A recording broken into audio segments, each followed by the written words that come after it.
Hello. Hey, everybody. We were having trouble with the glitter fairies. We're trying to wrangle them. They got loose, and we're just going a little crazy in Rachel's place. So we're here to entertain. They're very hard to wrangle. Yeah. Especially in all this weather. It's nice and sunny outside, so all they want to do is mess with people. Yeah. We hope you're all enjoying today's programming. We're really excited to bring some great cosplay workshops for you. Rachel is going to be doing this one at 5 o'clock. Teaberry Blue is going to be doing a workshop on using paper and how to create con-safe paper type accessories for your cosplay. So we're looking forward to that. And then we're gonna have a whole party tonight. So I hope you're all gonna stay tuned for that. That's gonna be at 8 o'clock Eastern. And I do recommend watching live, because once it's aired, it is going away. It'll be gone forever. It sounds like for the time being. Show, but Yeah, better. this is a one-time only event. Yes. Also, make sure to check out twitter.com/flamecon and instagram.com/instaflamecon. We're signal boosting a lot of artists and creators, so go check that out to see what kind of awesome things they have available. And we're going to turn things over to Rachel, who's going to show us all how to make things fancy. So let's bring in Rachel and take it away. Glitter fairies. Oh, hello, I didn't see you there. Sorry, I wanted to do a bit. My co-host, who is on the floor, has now left, so I'm kind of just talking to an empty room. I don't know how many people are here. 5 minutes late is pretty good for me, actually, so I think we should all be very thankful. Marilyn Monroe, Emma Frost theme. Did the bracelet come off? No, it's still here. We're good. So, this is how to make things fancy. That's a lot of people. This is how to make things fancy. I knew there was no one else I could be. I know Emma Frost wouldn't have tan lines, but you're going to have to bear with me. It's been a fun summer indoors. It hasn't been a fun summer. That was a lie, and I'm sorry. So we're going to go through a few things. We're going to go through things like making puff sleeves. We're going to go through doing fringe detailing. We're going to go through wig styling. So I think what we're first going to start with is fringing and sequining on a garment. So I actually have my handy dandy dress form here. If you don't have a dress form at your home, you can probably do it without one. This just is great for the purposes of the display. Just doing you the can also away. make your own dress form. Yeah, you can also make your and duct own dress form with t-shirt and duct tape, and then just stuff it full of stuff, and you're good to go. So I actually found we're going to be working first on something for Bayonetta. I'm also thinking to myself, I love Emma Frost. I love Bayonetta. My brain, they're the same character. Me. Oh. That's not entirely off. I could see the Hellfire Club kind of existing in the Bayonetta universe. I just realized. Which would probably just be more literal demons. You know what I mean? Yeah, I just realized I don't have scissors on me. Would you mind? No, not at all. And a cup of water. I got you. Hold on. Do you mean like a cup of water to drink or a cup Yes, of water to drink. Okay, then yeah, let me know. Yeah, I'm going to do some magic tricks. I'm going to have a cup of water and...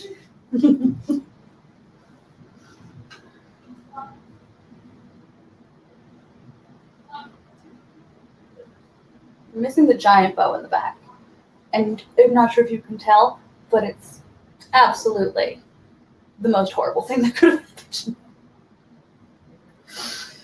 So what we're going to do, I found this fabric, actually by the grace of God, in my spare room this morning. I'm going to get a text from God that was like, that wasn't me, stop involving me in your shit.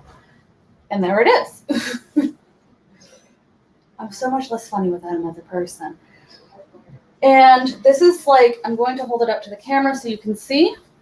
It's like a semi-stretchy in this direction poly blend. It's a lot thicker than spandex might be. Thank you. It's got a really good weight to it. And so I'm not sure if you know the character of Bayonetta, but she has this in the second game, this like chest and back piece that go over her bodysuit. So what we're going to do, and I'm gonna kick myself if I don't do this correctly, we're going to take our dress form, and I'm gonna take off my gloves because even though they add to the outfit, they were just for the first appearance. And now they are actively in my way. Thank you. Give me the shears. Thank you. The shears are here, Tim, everybody. Can you get Rachel a glass of water? I'm already sitting and painting on this one. Sorry. My niece. Okay, the background ambience is what really makes it. I wish I could like see people. If I click comments, does that help me? Oh, there we go. I mean, listen, I'm here for scale, also because I'm working on my, I truly wish I could see what people are saying because I feel like I'm just throwing things at the wall. Well, that's what I'm here for. I'm here to be Yes. the audience stand-in. You're gonna want to, whenever you're doing draping is very fancy. All dresses are slightly draped except this one, which I made in 2 days. 2 days. You know what? I have really buff shoulders, everybody. I just wanted to point that out. It's not part of the tutorial, but like, It's impressive. good for me. But like, good for me, right? Close that seal stuff on. You're good. There's nothing else that's like wet. So with draping, there goes an earring. She died as she lived. Losing earrings. Honey, Yes, can you do me a huge favor? I can try. In my room, there's a pair of earrings. I just need the backs from them. They're like little pom-pom balls with like black cow spots on them. Okay. Draping for kids. Deer teeth. For you, kid. Now, I'm not sure. Want to recommend, don't put pins in your mouth. Don't put deer teeth in your mouth either. Don't put strange objects in your mouth. Don't put anyone else's teeth in your mouth. And I cannot stress this enough. I live by that. It's really important when you're doing stuff like this, at least in my opinion, to make sure that you are getting a sort of edge already when you are pinning. And now there's lipstick on my hand. Thank you. Earring back delivery. The other one is fine. Just leave that there just in case. Might as well sort of thing. Right. So I'm actually going to now do what is the most important thing in any cosplay tutorial, which is I'll look at a reference photo. Oh, absolutely. I mean, I think it's important to say we don't literally, when we look at a reference photo, we can still treat them as like suggestions. There's something sometimes where it's like, if I was to do this accurately, it would just not look good on me. Exactly. And so when you're doing cosplay, it's key to be like, hey, does this look good on me? If not, how do I adjust it? Perfect. Okay, so now I'm seeing exactly what I need to do. So it's really kind of a double diamond almost kind of pattern where you're going to want to take it down here. And you're just going to want to, that's the great thing about having a dress form is you don't need to pin in and out. You can just slip it in. And if there are any questions during, I guess, I'm going to mute my microphone so I can try to see it on other social channels. Because I'm no YouTube, you can't show me notifications. If there's questions, if you give me your phone, maybe people could at you and I'll read them. That would be really helpful, actually. Pass me your phone. Oh, okay. You know what? I can already, all the questions are actually filtered through StreamYard. Oh, then So it just turns out that we don't have a ton of questions right now, which is fine and much better for my mental health. Yeah. So when draping, again, you want to make sure you're actually kind of going across like this. And then you're going to take your scissor and you're going to just cut it. I'm actually only going to do one side because if I cut another side unevenly, this fabric was not something I want to waste, and I will be very, very mad at myself. So just hem it a little bit. And I cannot recommend enough having your own dress form. Even if you just make one with, again, duct tape and t-shirt, because then you're looking at your body essentially in a way that you can't see it otherwise. You can't, unfortunately, until we all master the art of, astral projection is what I'm about to say. Until we master the art of astral projection, it's going to be very hard to step out of your own body and size it for costumes, which is hugely inconvenient, I know. And I'm working on it. I'm working on a solution for that right now, as we speak. But as of this moment, my astral projection skills are subpar. I got an F in the astral projection class. Kicked out of astral projection again, lads. I mean, technically, that's the whole point. You're right. So, okay, the really fancy thing about Bayonetta's costume is that she basically uses her hair as a weapon, and it shows up in all these strange parts of her costume, which is why I'm going to bring us, if I can get it untangled, to our sort of very fancy thing, number one. Oh, it's untangling quite nicely, actually, which is long fringe. So much When I hold it up like this, it kind of looks like spider webs. like Very the rhinestone sexy. cowboy level fringe. Exactly. So, I don't remember how they rolled this. Oh, okay, this is why I couldn't do it, because there's a rubber band on it. Yeah, that'd do it. So this is super long. I'm not sure if you can, so I'm like 5'1", it's like below my waist, and I'm on my tiptoes. Yeah, that's usually like 3 feet of. So the thing about fringe is you have to be so careful with it. So you want to actually, I said you have to be so careful with it, and immediately, as if to spite me personally, It fell on the floor. Of course. Well, how else will people know why you should be careful with it? Exactly. If you don't It's immediately- illustration. Learn by example. Which is why you want to use An it example is don't be like us, kids. on the form. You don't want to sort of be sitting, and even if you don't have a dress form, you have like a chair or something at your home, you have to always be draping, Yes. ABD, with fringe, because if you're sitting down and you can't fully expand it, it's going to get tangled. This has kind of even just been sitting for a little bit, and I can even just see right now how sort of tangled it is from just having not been laid out, which is, my fault, but that's not what we're here for. We're not here to judge.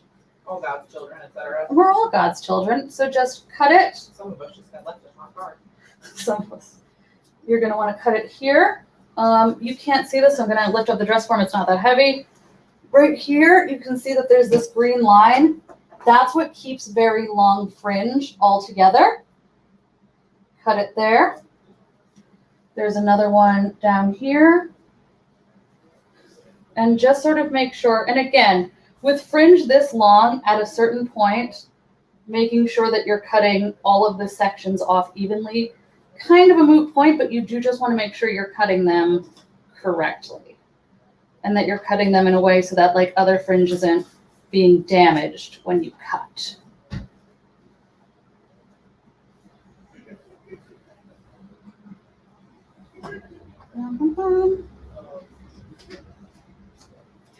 And then for this last piece, you can even just start to see how you pull it out of the sort of casing, if you want to call it that. And it is so important that you do not take your fringe out of these little binders until it is draped and ready. Do not get blood on your shorts. Do not get blood on your fringe. I cannot stress this enough. So just keep going. Keep going. You're also probably going to notice as you're pulling your fringe, there's going to be some casualties. Let them go. There's nothing you can do. Don't be like, oh, should I glue these back on? No. It's gone now. Move on. The whole point of something like fringe is to have it sort of sacrificial. Yep. It's that kind of garment where it's like if you lose some, but it doesn't matter. They kind of build that into the thing. Almost pull it out like you were pulling your own hair out of a ponytail holder. If you've never had a ponytail, you can use someone else's. If you've never had a ponytail, one will be provided for you before the end of the tutorial. In the 2 minutes that a box of hair being delivered to somebody's house, like sight unseen, it's box a of hair. horrible concept. Get the Doerr. It's a box of hair that I've sent to you so that you can practice a ponytail. You're welcome. Don't ask questions. How do I know your address? I just do, man. Don't worry about it. And that's why also with fringe, you don't want to go layer after layer after layer and then kind of try to pull it apart all at once. You want to do it in sections because otherwise you will. I'm not sure, you know, if you had, we all had so many dolls growing up, I'm sure. And like, remember what would happen? I have so many now. Yeah, that's true. I have a lot of dolls. I love dolls. But that's not what this is about. No. But what are you talking about with hair? I'm talking about, like, did your Barbie's hairs ever get, like, tangled together? Yes, a couple of times. That's happened. I mean, even now that's kind of happened where my bigger issue is more that they get tangled in other accessories or other, like, but it's such a... If you used to have, like, a bin for all your dolls and you would try to pull two out and their hair had somehow been matted together, that's what will happen if you try to put on, you know, too much fringe and then you try to pull it all apart at once. Barbie Mageddon. Barbie Mageddon. Nice. Okay, people died. People died. No. No one was killed. Don't say it. Don't say it. No. Don't say it. I was gonna say nobody was killed at Barbie Mageddon, but you know. I mean, everybody understands the reference. I just don't know if it's okay for us to say it. Yeah. If they don't, then it's a whole thing to have to explain. Okay, and so that's how you would just attach fringe really simply to a garment like this before you would get started. This would go under this piece, but it's over right now just to highlight how it looks and because I had to get it untangled. And in the same effect, when you have it pinned, what you really have to do is you have to baste. And what basting is you just take a hand needle and like any thread and just do big, simple stitches along the border, because I would not trust, just with the way that this is so delicate and the way the pins are, I would not want to put this in my machine with pins on. I would want to wait for this to be done with the basting. And that is honestly, I think, what you're going to find the most infuriating part of how to make things fancy is that, unfortunately, the number one way to make things fancy is patience. I'm hand sewing. Which is my least, which is the virtue I think I have the least of. Okay. I'd say I'm at least 30% temperance, maybe like 20% prudence. -10 chastity. -10 chastity. Choice. If your chastity goes down, your charisma goes up. I thought if your chastity goes down, you may be entitled to financial compensation. Because the way you were saying it. If your chastity goes down, you're entitled to financial compensation. I think another angle of fancy stuff, though, is your sewing machine is not your friend. Yes. Which is a horrible thing to say, because, like, yes, we rely on our sewing machines. When it comes to fancy stuff, especially trim and drape, like, you just can't sew it. In fact, I just have this long string. Yeah, oh my god. Of sequin. I think this might have been one of those things where the roll was almost at, and I was like, yeah, just you were like, whatever. Roll. Might as well. And then regretting it immediately after. Someone has not yet received their ponytail. Please email Kevin personally about that and let him know about the discrepancy. I'm sure he'd be happy to help. What you want to do with things like this with sequin, I want to show it to the camera like I'm an influencer. You can see that they're all connected on a single line. If you mess this up or if the line comes undone, these are all going to fall like little, I mean, I guess I could say dominoes. I wanted to say something more original, but I couldn't think of it in time. So this one is really difficult because if you're ever working with a sequin trim like this, you're going to have to make sure you get to the end of where the fringe is, that you sort of mark it with your hand. And then just know when I cut this little sequin here at the bottom, that's gone. That's gone forever. That's going to be in God's hands. And there, see, told you. But what I actually like to do is, since that binding is kind of like a little bit of extra thread, use that part at the top, you betrayed me for the last time, sequin thread. Of your garment. And because you have that little bit of thread there, you can actually, and if I jab my hand in the process, that's on me, run a pin through the sequin and then back out through the garment. And so that's something I would probably repeat, maybe do like 5, probably. I know Bayonetta, and this is one of those things. This is number 2 rule of making things fancy after, for the love of God, drape your fringe, is number 2, make sure when you're cutting sequins, I'm going to need to put a hot glue dot or some kind of binding here and here, because without tape or something like that, this is just going to fall apart as it goes. Once you start cutting with any kind of sequin or gem or rhinestone trim, it's going to start unraveling very quickly. So you want to make sure that you have the ability. I have very small hands, so sometimes what I will do is I will just take the binding here temporarily and form a knot. And that's not happening for me today, so I don't know why I suggested it without practice. Would you be able to secure it with like a kind of glue, or would it? Oh yes, I've been saying hot glue. Okay, sorry, I'm back. I'm detangling away.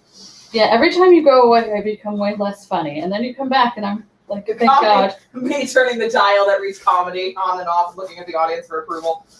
But yeah, no, with the sealing it, I mean, I guess that makes sense. It would start falling apart. I never had to think about it. Sequins, they're beautiful, but they're not your friends. They hate you and they want to sabotage your work. They want to be falling off. You have to put on more of this sort of stuff than you think you do, because it will, even no matter how well you take care of this garment, they're just gonna shed. That's the whole point. That's why, like, sometimes with really fancy dresses, like remember the flapper ones we got for your reception? Yes. They came with like a little packet of like extra beads, because they're like, some stuff is gonna fall off of this garment. Here's some stuff to repair it with. Whenever you embroider or you detail things with beads, things with gems, things with sequins, be prepared to lose a few friends. By friends, I mean like sequins. By Tim. By friends, I mean literal friends. Be prepared for one of your friends to go missing and never be seen again. I was more thinking that Tim was just going to come home to the sequins and be like, nope, and just get in the car and just drive. Yeah, and also, you might want to set up, please, and I'm saying this from experience. I'm saying this as a fool. I'm coming to you hat in hand. Make sure, not once, not twice, but a dozen times. Make sure that you have cleaned, or at least attempted to sort of clean, your living space so that you have a clear area. Because if you've ever had a messy living space and you start working with beads or sequins, having a messy living space that is covered in half-cut sequins is so much worse than just having a regular messy living space. I would also recommend, if you have a partner or a roommate, they will hate you. It will scar them for life. Your relationship will be jeopardized. I don't know if I'd go that far, but if you can get like a big painting, there's like painting drop cloths you can just get from Home Depot that are like plastic sheeting you throw down for the express purpose of being like, okay, this is gonna just be where I make stuff. And that's a pretty good idea if you've got the space to lay one of those down, weigh it down so the ends don't curl up, and then you have a space where you can sort of embroider and sew without having to necessarily worry about, getting it everywhere. Yep. Definitely feel free to ask questions or leave comments, but they have to be nice. Otherwise, I will cry. You guys want to see how hard I can cry? Watch this.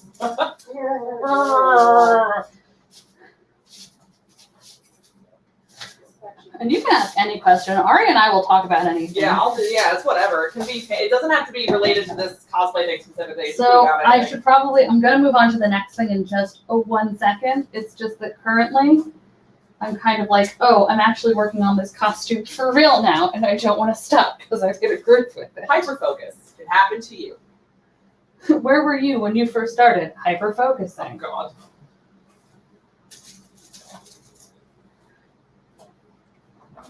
God. And also this is because it's not basted and it wasn't like pinned exactly. It's kind of falling. And I'm like, how could you betray me? I treat you like a princess. And you stabbed me in the And back. you stabbed me in the back.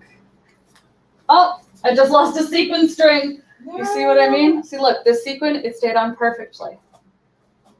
I would even recommend, and I know this is kind of, it's not going to look glamorous when you do it, but it'll work. Honestly, use Scotch tape or something similar. And especially, yeah, double-sided tape, and just tape it because the tape will hold the sequins and keep them from falling in a way that pins just can't.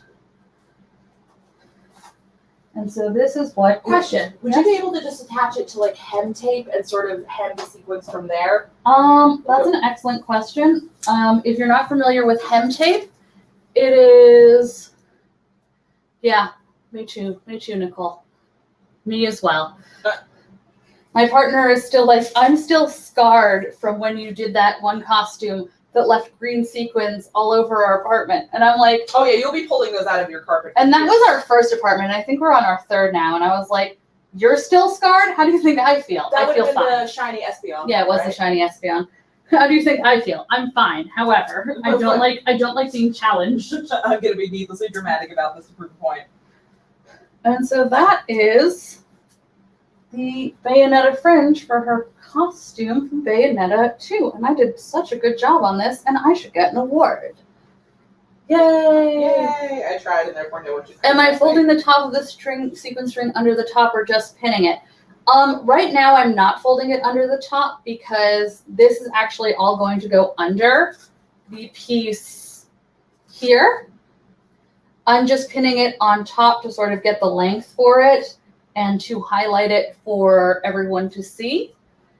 But what I would be doing is, I think actually you make a good point. When I put it under, I would probably pin it, and then when everything gets tucked, because you're doing the hem, it would get tucked under like that. When you're wearing a cosplay, what are the fancy supplies you always carry with you in your, it is craft love. What am I always carrying with me in my bag? Okay. What'd you say? Fabric glue. Well, I'm Fabric trying to think of glue. the stuff we usually bring. Fabric glue, bobby pins. Bobby pins. Always carrying bobby pins. And bobby pins are one of those things that you can actually seal a garment with in a pinch. Yes, if you're desperate. Yeah, we've had to do it a couple times, especially straps and things like that. Yep, you can seal a garment in a pinch with bobby pins. We usually bring brushes, but that's also admittedly just kind of. Yes. And also to keep hair away from stuff that has trim, because like if you have a long wig and fringe and sequins, you have to. Yeah, thank God the wig for this is super short. Yeah. I always bring a wig brush like this that has loops in it because most of my wigs are synthetic. All of my wigs are synthetic. I don't have the money to spend on human hair wigs. So at some point, we should probably put money down on like a human hair blonde, all-purpose blonde. Yeah. There's so many blonde characters in cosplay. Yeah, I mean, I got this one this week, and I was like, "Are you sure you don't have something this blonde already?" And I was like, "I don't know." I'm looking at that, and I don't think it's like you might have something like that, but not literally that length. Yeah. Like, do you think you have a platinum like that, but not that length, and also you have to detangle it and yeah, exactly. Stuff. I also always carry deodorant and Band-Aids. Yeah, that's just useful for shoes and. It's one of those things. I honestly think I carry as many first aid supplies as I do cosplay supplies. And I'm talking like. You want to carry a full sheet of bobby pins because you never know. You might need them. Your friends might need them. They're $4. It's nice. It's nice to be that person with the stuff somebody needs. Exactly. Nothing makes me feel more special than being like, yes, I'm the person who has this. I've saved the day. I help. I fix. So, what was the most ambitious cosplay you've ever seen, and what is your cosplay white whale? As far as ambitious cosplays, that's a hard one. What would you say? Do you mean ones we've done or ones we've seen? I would say seen. It was actually one at FlameCon, and I don't even remember the character. I just remember that they had these enormous, like, jointed wings. They were like from Army of Darkness and something. It was like incredibly goth. But like the costumes themselves were enormous, and the wings moved independently. Like they had a pulley system going on in there with the frame. It was super cool. Anyone who does a Rapunzel wig is honestly like those themselves. As like you can kind of just wear whatever. The wig is really the centerpiece of that. And you know, outside of that, you have the people who do like huge transformers or like armor. Like that's a different kind of impressive. Where that's more almost like a feat of engineering than sewing. But it's one of those things where it's like I've seen a lot. Ambitious is fun for me because it's like, well, do they experiment with the fabric choice? Do they experiment with the cut and the drape and the kind of fabric? And it's like you can see a lot of different kinds of experimentation on a bunch of different kinds of cosplays. I don't think there's one where I'm like, this was doing everything, all of it, all the time. Because sometimes it's nice to see just how someone like arranged the ruffles or what color fabric they used. It's pretty cool. Anything in particular you can think of? Well, I mean, white whales. One. That one person who's cosplaying a full spandex jumpsuit at Dragon Con in August. Yes. Over the head, everything. And I was like, you're gonna die. I was in a dress. I didn't even have that much fabric touching me, and I was sweating like a pig. So that ambition, maybe a little bit of insanity. My white whale is definitely, I would love to do a version of Emma Frost that is like all rhinestone fabric or something like that. Or like rhinestone sheeting over like a clear vinyl. You have to do like a nude bodysuit and then literally just hand attach the rhinestones. And it's like, am I allowed to be that naked? I mean, I guess if you're wearing a slip underneath and like shorts. I mean, I have a lot of dream cosplays. The problem with me is that I change my mind every 2 minutes. But right now, I guess my white whale, but I'm actually working on it, is the comics artist Otto Schmidt designed like a Queen Dinah for just fun. And I am kind of having to build that from scratch and patterns because there's no real reference for it other than that one drawing he did. I'm also working on an original Persephone from Lore Olympus. Very interestingly, the artist Hannah Alexander just came out with her Persephone sort of redesigns. And I was like, oh, okay. I mean, like yours are nice, but I'm still actually going to go with mine. Also, because I got the material for it already. Yeah. And also because You can say, like, it's like the thing where it's like your skill and talent as a seamstress and what you see as doing a good job with fabric might be different than an artist or a designer that's designing something in 2D. Where it's like that design might look really nice in a flat surface. But you also kind of have to trust your skills and ability and be like, I know how to make this look good on me in 3D, and it doesn't matter what the artist of the original design is doing. That's exactly Death of the author, but for sewing. Death of the author, but for sewing is a perfect way to describe it. So this is the top. I can't really put it on the dress form. This is the top, and it's a full princess dress. It's the Parks dress, or at least a variant of the Parks dress for Ariel that I made for Ari. And this is where we're going to go next because it has a very interesting kind of puff sleeve instead of actually being attached to the garment. It's like a little fun thing that you put over. More like almost like a cuff. It's almost like, you know, it's a halfway shoulder thing.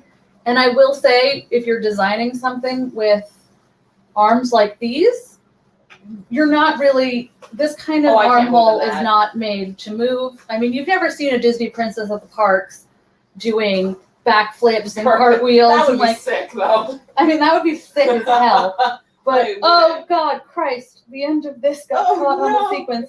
Hey, here's an idea. Never leave your home. Never put fabric in your sequins. No. Lay down. Don't touch anything. First rule of making things, don't touch anything. You know, all the time I'm like, I want a cat. And my partner is like, okay, but then you'd have to clean up all your stuff because it would get into it. And I'm like, oh, yeah, everything I own has cat hair on it. Oh. In the most inconvenient. I mean, if you get a Stinks, I think the problem would be slightly mitigated. You probably maybe have less of everything you own. All that you love will have cat hair in it forever. And you just have to live with this. I mean, like, I'm pretty sure if I had a cat right now, they would be trying to destroy this. Oh, 100%. And I'd be... It's literally catnip. I'd be lovingly losing my mind. Gently. So, what is so important about a puff sleeve, I'm actually going to cut one for you right now out of a different material. So, what's really important about puff sleeves is just use way more fabric than you think you need. It's all gotta be gathered. Yep. Earlier, Ari mentioned modifying costume design so they look good on your body. Could you give an example of this? Absolutely. I absolutely can. I know I just put it down. And of course now I'm like, oh crap. But the Parks dress that Ariel has, I made sort of a modified version for Ari because the way that they are very tall. 5'8", So 5'9", something like that. I had to make sure that this was a dress that was really long. I wanted to make the sleeves something, even though they can't move in it, I wanted to make sure it was something that sort of showed off their shoulders. Yeah. And I wanted it to be a design that, I actually am not 100% in love with the Ariel Parks dress. I liked the design of it. And that's actually a 3D to 3D example. But I picked sort of a darker fabric all the way down because I think that just looks more elegant. But if you want to do a 2D to 3D example, I was thinking when we were, this is something I haven't even quite mastered yet, but if there's a character named Felicia from Darkstalkers, and when Rachel was going to do Morgan from also Darkstalkers, I was going to do Felicia to match. Here's the problem if you've never seen her design. She's not actually really wearing clothes. She is not. It's supposed to be like fur. And it's like, first off, if you think I'm just gluing strips of fur to my body, you're insane. And second off, it's incredibly, I don't even know if I can call it revealing. It's like there's nothing to reveal. It's just a naked cat lady. It's just a naked cat lady. It's just a naked cat That's lady. between you and God, my friend. So I would not cosplay that version because no. So the trick is to come up with like, okay, well, how would I do a bodysuit of that would still look cute without necessarily maybe like risking flashing every single person all the time, every second I'm wearing the costume. That's a bit of a dramatic example, but even just less dramatic examples are, do you have cool undertones? Then pick a bluish white instead of a yellowish white, and vice versa. Like little things about fabric choice, and also for like sensory issues. If you don't like wearing a certain kind of fabric, even though it might look better, quote unquote, get one that's adjacent, but you'll actually like want to wear and not want to die while wearing. Things like that, for adjusting for comfort, for coloring, for drape, things, anything that you think you need to make it look good on you. And especially, for example, like with Bayonetta, I actually saw someone online use because it's supposed to be hair. They literally got wig wefts and used that. Oh, and I think a lot of the things I've seen have used like fur or hair because it's hair, but I was like, it's going to tear, it's going to tangle. So I picked long black fringe fabric instead of... I can't imagine using wig wefts. It's like, what if you wanted to deal with having to brush a wig, but that was your whole outfit also? What if you just wanted to go crazy? I'm serious. Like, aren't you tired of being nice? You would have to, you just want to wear wigs as costumes. Like, I guess you would have to store that in such a specific, that would have to have its own closet. And like maybe even one of those plastic sheetings they put over like dry clean fat. Like you would not be able to touch that ever. Oof. So whenever you are making a sleeve, the way a sleeve design works, I wish I had a whiteboard. If I draw on my wall, how much trouble do you think I'm going to get? Depends on what kind of marker. Okay, so normally a sleeve looks like, this will come off. This is just colored pencil. Yeah. You guys can't even see it. I've ruined my wall for nothing. Oh, the home value. It's fine. I rent. It's fine. How do you make glitter and glam differently for things that'll be worn in the daytime, nighttime versus nighttime club lighting? Ooh, that's a really good question. It is an excellent question. We are old, and we're not that old, but we're not. I'm already deaf. And we also are the kind of people at cons where it's like, we had a great con. And I was like, you want to go to the party afterwards? And we're like, no, we're going to go sleep. Absolutely not. Do not invite me. It's not even in a mean way. It's just like, we're so tired. So I have never actually had to shoot something in club lighting. That's really cool. But if I was to do it, UV, neons, I would want to go with reactive fabrics because clubs have stuff like black lighting, strobe lighting. You want stuff that's going to shine and catch the light. And you almost want to focus less on the actual fabric and do fancy stuff. If you want to get like big gemstones or like paint this in like UV reactive paints or get like neon extensions, like I'm gonna remember early 2006 ravers, I'm still here. Like that. So that would be. I can't bend down in this dress very well. This was a mistake. You did your best. But that would, I think, be the number one. You want stuff that's going to glow in the dark or that's going to catch something like strobe lights very easily. At that point, you know, because clubs are usually very dark, it's not even as much about like your makeup or the drape of your fabric as it is like, what shiny things can I super glue to this or fabric glue or sew that'll just make me look like a disco ball. I can also speak to 1 second. When I pop back up, if you can still see me, pretend you can't. And I'm back. Something about what you need to keep in mind for the stage is something, I mean, when you're putting on makeup especially, or doing a costume for the stage, everything needs to be at least 10 times bigger than you think it would need to be in person. I think that's actually just true for cosplay in general. Oh yeah, you have to do your makeup way harsher, because you have to assume that even good photos of you will be taken from at least 4 or 5 feet away. Exactly. So you have to sort of make it, like, I don't blend my blushes as much, or I'll wear a much more brightly colored eyeshadow or more eyeshadow, because you're meant to have photos taken of you, not necessarily to go out in public and just have people look at you. So the way a sleeve is designed is usually sort of like this. It's like a little graph curve, like a little bell curve. It goes, because you have the part that goes under your arm, and then you have the cap, which is the part that goes over your shoulder, and then another part for where the underarms connect. And you can see that poorly illustrated by this. Looks like a pirate hat. So when you're making oops. Close enough. So when you are making a puff sleeve, you want to make sure that this part, this cap, the curve of the bell, is way bigger than the actual armhole. Because what you're going to be doing as you're putting it in the armhole is, instead of just sort of laying it so everything is perfect on the seams, you're actually going to be putting it in and folding it over itself. Almost exactly like how you would pleat a skirt. Because then, if you want to have a puff sleeve, when it's, oh, thank you. When you have it on the other side, see how that's already looking very princessy? And something that you see with princesses is a lot of them have what you call a slash puff sleeve, which is just when you take your puff sleeve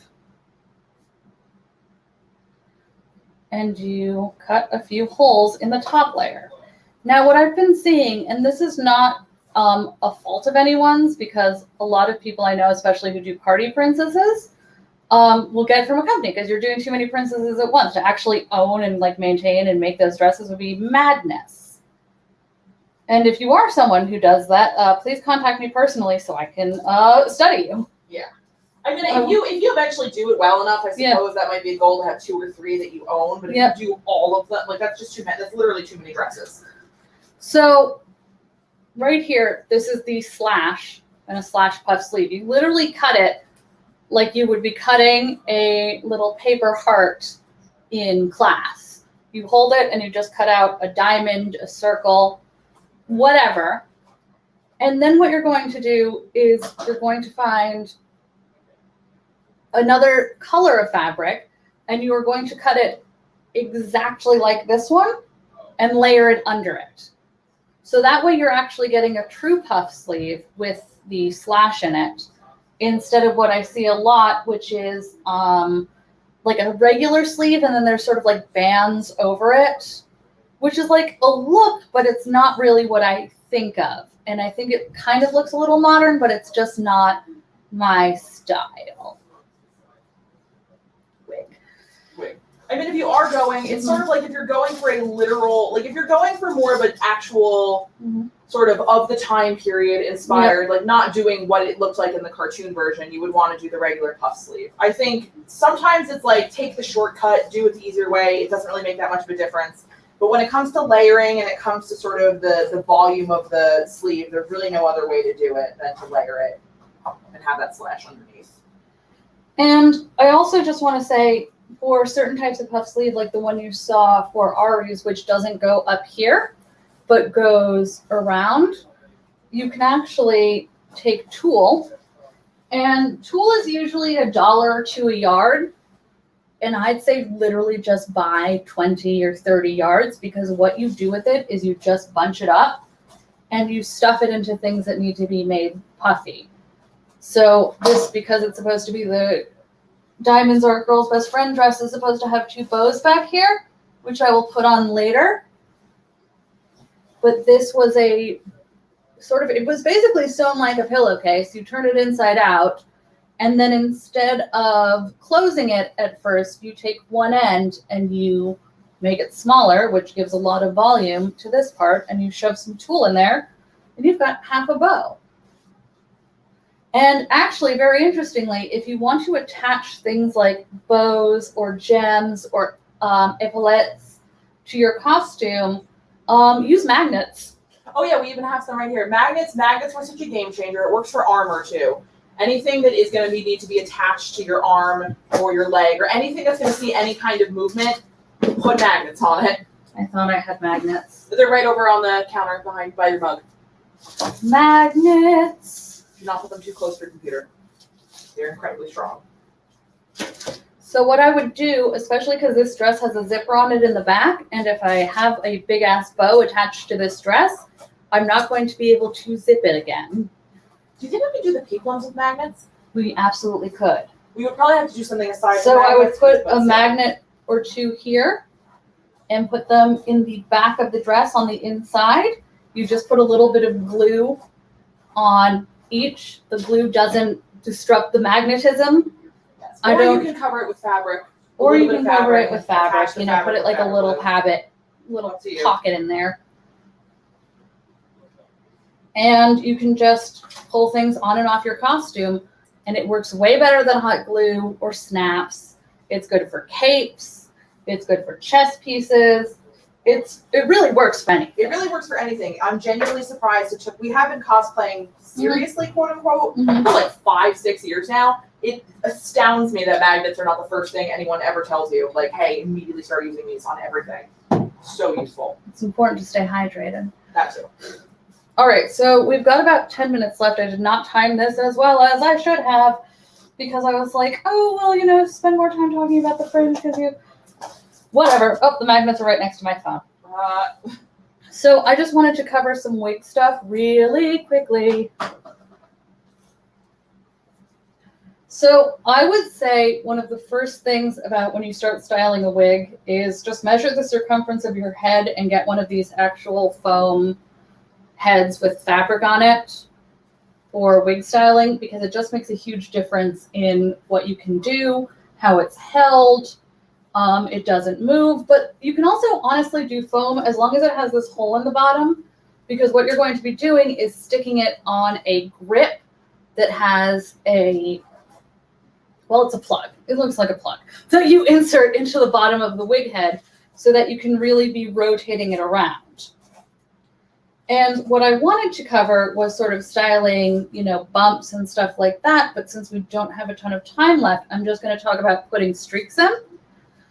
So a couple things about wigs. Number one, I don't even remember who taught us this, but it was the best tip in the entire world. Dry shampoo one? Yes, which is that if a wig looks like too shiny or too fake, brush dry shampoo into it, and that takes off that artificial shininess. And that is Such a game changer. It's game changing. Especially with your funkier colors. I'm literally detangling a pink wig right now. I will probably put some dry shampoo in it once I'm done. What wig This is that? This is old. This is my old rose quartz one. Wow. Which I'm like, honest to God, if I ever, because it's like, that's so much hair, I would use this as like the bait for creating the bump and then just get a new one to put under this one. Yeah. But building wigs like that takes, oh boy, that's a lot. Let's talk about clips. So much more hands. This is a little bit, this is a hair extension. We were all around in 2005. We all know what they are. So if you look right here, these are actually attached to little clips where if I wanted to, I could actually choose to separate it. And because this isn't a sequin, these are actually made a lot sturdier and the hair stays on. I'm not going to lose any hanks of hair. Hank is what you call it, right? Yes. A hank of hair is literally just a bundle of hair. Hank like the person. Don't know why. Don't either. But So that's this is actually, I think, the wig I wore for my wedding. Why did I wear a wig for my wedding? I had blue hair. I didn't want it in the photos. And I'm very lucky because my hair is essentially black naturally anyway. So anytime I need to make my hair look longer or less dyed, I just throw a black wig on.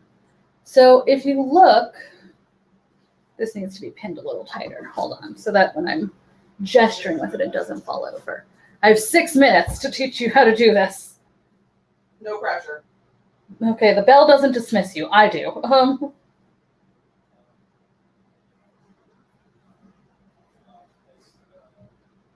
Me, a complete teacher's pet. Wow, you're right. You're so right.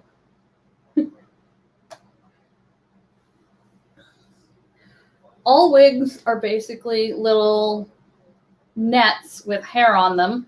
And you can see right here, just like how your hair has parts, wigs have parts in their caps. Any tips on making capes more flowy? Absolutely. My number More one fabric. My number one tip on making a cape more flowy is I would genuinely just say look for fabrics that drape really well. Spandex actually makes a much better cape than even sometimes like heavier materials just because it's so light. And if you double layer it, line it one color one side, one color the other side, you get a really nice sort of structure. But the number one tip to making capes more flowy is to really just get 5 or 6 yards more than you need and just gather. Because you can gather 5 or 6 yards into 3, and then you have so much Volume. draping and volume that comes down. So what you do here is you take this little clip, closed, open, and you stick it in to that part of the wig, as I just showed you. And then you just put the hair over it and you sort of brush it in. This is actually the perfect length. I did not intend for that. Nice. If when you don't have 6 minutes to do this, you would also sew it in to ensure that it stays. You have a streak, and it's actually kind of too seamlessly in there because you can't even really see it super well. And adding streaks of color to hair, like gray to black, blue to black, light blonde to darker blonde, silver to blonde, it just gives the wig a little bit more personality than it might have had originally. Like for this wig, I know that this is the panel that got them eliminated, but when they did the wig panel for one of the challenges for, I think, RuPaul's Drag Race, what was it? It was to make a drag con panel. That's a brutal thing to ask. Which is absolutely. They can't read. How fucking dare you force Blair St. Clair to read? That was terrible. 7. Blair St. Clair hasn't even gone through pre-K yet. Oh God. Is she here? But one of the things they said in their wig panel, even though they didn't do super well, is like, don't just shake it out and go. And even if you are literally like, I love this wig, if you buy it and you paid a lot of money for it and it's pre-styled, don't touch it. Trust the experts. Yeah. But if you're just buying wigs off Amazon or Etsy, not the pre-styled ones on Etsy. There's a lot of very skilled wig makers on Etsy. Then like an art of cosplay or an epic cosplay. Yeah, an art of cosplay, an epic cosplay. Take the time to sort of, just take it out, dry shampoo it, put it on a wig head or even on yourself, and make sure you like how it fits, how it falls on you, and just really sort of get it to a place, pin it in certain places if it needs trimming anywhere. I don't know why they had to get eliminated. I guess the other panels were just better. I think it's just, I'm also just like, that was such a brutal thing because having a panel is very different than even like performing. Yeah, that's like, true. Most of them, it's like they know how to do it, but asking someone how to explain what they do, that's not a gift everybody has. So also you should be very proud of yourself because not everybody who cosplays can explain to an audience how they cosplay. Thank you. does anybody have any sort of further questions for the last couple minutes? Incidentally, I knew with this costume, I'm like, this is going to, no matter what I do, it's going to read as Madonna. And it does. Yeah. And it always does. Anytime I do an Emma Frost, I read as Madonna or Lady Gaga, because even though my mom is way less Italian-American than we thought, those genes are so fucking strong.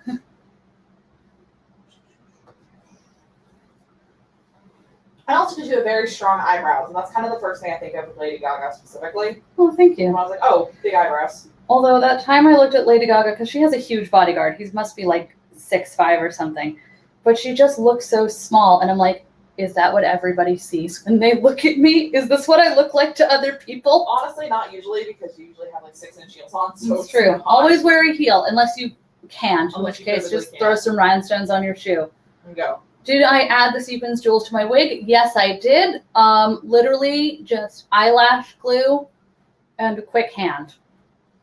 I usually use tweezers just to make sure the applique goes where it's supposed I would to. have used tweezers, but like I have very, very small hands, so sometimes I just use my hands for things I don't. I So, would recommend using tweezers for, which is incidentally something that all those Dear America books about the Industrial Revolution highly discourage, but what, using- I haven't using learned my tweezers? lesson yet. Oh, well, I mean, admittedly, you're not going to lose your hand in a loom because you know. Because I glued my Attach own your rhinestones rhinestones to my wig. Yeah, This is just like the Industrial Revolution. in a way. But yeah, these are literally like jewels that you buy, like 1,000 of them for like nails. I was going to put some on my face, but I didn't have time. And also I was worried if I put them on my face, they actually start looking a little zitty Yeah. with that kind of thing. So I just kept them to the wig. And just regular white eyelash glue. And you don't even have to wait for eyelash glue to dry like you would if you were putting on an eyelash. Just use like a teeny bit. You can smear it if there's too much and just stick it on the wig. You can also use fabric glue. Fabric glue as well. Because nylon is a fabric. Yep. If you treat, that's another quick tip. If you treat wigs more like you would treat fabric, it's better. Use like actual wig conditioning. Don't just use human hair conditioners unless you have a literal human hair wig. It's not going to work as well as Remember you want how you took the time to brush out this wig? Yeah. I have ruined it. to. That's fine.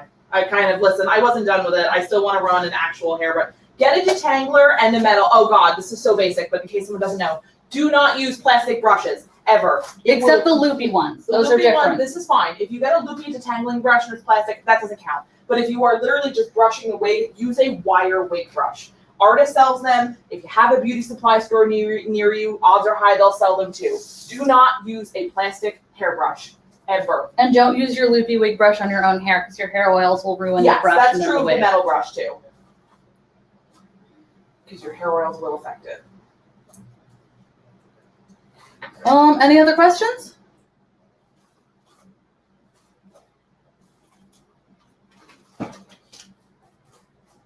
Okay, well, my time with you has come to a close. I must go now. My planet needs me. Exactly. No, Poochie dies on his way back to his home planet. But it has been really great talking to everybody. I'm Dressed to Kill Cosplay on Instagram, and I'm at Zari Tarazi on Twitter if you ever have questions. A lot of people also ask me questions about my Twitter through my Tumblr, so that's Zari Tarazi on Tumblr as well. The power of that, incidentally. The second I knew, the second they were like, oh, they have the same, that's the key to getting a canon URL, kids. That's also what we're going to learn here today. What was it, that thing that guy said to the Los Angeles, like, I cede my time. I yield my time. Fuck you. Although not fuck you guys. No, You guys were great. That was incredible. But We I rehearsed yield my that. time. Everybody said thank you. Thank you. Thank you guys Thank for you. having us. This is awesome. I'm going to go shoot this outside before my face melts. Oh, yeah. Girl Pay, thank you so much. Hello. How you doing? I'm doing well. That was a lot of fun. Yeah, I enjoyed watching everything and learning so much. As long as it was educational. It sure was, and it was funny. Oh, good. So, Rachel has let you know all of their information, and there's a panel coming up next. So, bye, Rachel. Bye. For everyone else, the next panel has already started, and it is the panel on reclaiming my OO time, which I'm gonna pull up my notes real quick. Yep, reclaiming my OO time, navigating the intersections of mental health and gaming. And we'll be putting that up in the comments right now.